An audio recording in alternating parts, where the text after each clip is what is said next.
మీరు జాబ్‌లో కొత్తగా జాయిన్ అయ్యారు. ఒక 3, 4 మంత్స్ అయిపోయింది. లేదంటే ఒక 6 మంత్స్ అయిపోయింది. నా దగ్గర 1,00,000 సేవింగ్స్ ఉన్నాయి సార్. నేనేం చేయాలి?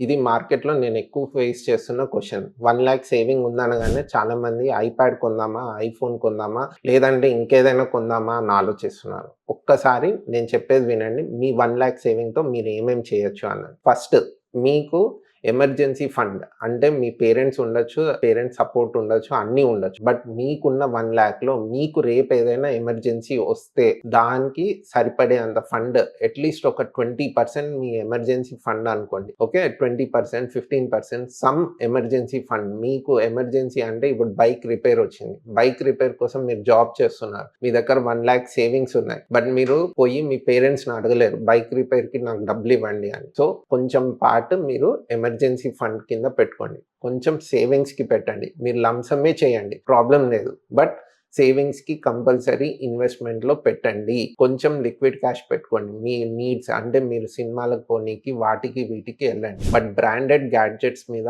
ఆశతో మీకు ఉన్న సేవింగ్స్‌ని రూపాయి గూడా మీకు ఫ్యూచర్‌లో పనికి రాకుండా ఇప్పటికిప్పుడు ఖర్చు చేసి మళ్ళా ఫ్యూచర్‌లో బాధపడొద్దు. సో, ఇలాంటి ఇంటెలిజెంట్ ఫినాన్షియల్ టిప్స్ కావాలంటే మమ్మల్ని ఫాలో అవ్వండి. అండ్ కిందున్న వెల్తీ లింక్‌ని యూజ్ చేసుకొని రిజిస్టర్ అయ్యి సైన్ అప్ ఇచ్చేసి మీకు అక్కడ డిస్కౌంట్ బ్రోకరేజ్‌లో ట్రేడింగ్ ఫెసిలిటీ ఇస్తున్నారు. మ్యూచువల్ ఫండ్ ఇన్వెస్ట్‌మెంట్ ఫెసిలిటీ ఇస్తారు. ఇన్సూరెన్స్ ఇన్వెస్ట్‌మెంట్ ఫెసిలిటీ ఇస్తారు. అన్ని రకాలుగా ప్రీ ఐపీఓ, ఐపీఓ, బాండ్స్ అన్ని రకాల ఇన్వెస్ట్‌మెంట్స్ ఒకటే యాప్ నుంచి చేయొచ్చు. సో, మీరు తప్పకుండా సైన్ అప్ చేయండి. Thank you.